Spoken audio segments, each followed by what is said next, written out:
Okay, so yun ngayon guys. Magagala po tayo ngayon at ayan, tanghaling tapat nga pala ngayon, no? Yan yun naman ang init. Sobrang init guys. Lalakad-lakad tayo ngayon, gagala tayo, bibili tayo ng mga pagkain, ganun. Kahit may tindahan kami dyan. So ngayon, dito na po kami ngayon guys. Ayan, palakad na ako. Ayan. Ngayon, napakainit. Hindi ko na alam kung bakit ganito kainit sa Pilipinas. Ang init! Ano ba yan? Parang gusto ko sa may aircon. Puro ka kasi lande, wala ka nang ginawa kundi lumandi ng lumandi.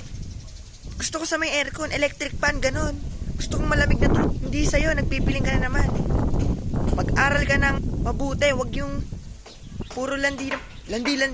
Gastos lang yan, jowa. Crush. Mainit oh. Di ba pag ganito gusto ko sa may aircon, electric fan, ganun. Piling ka na naman.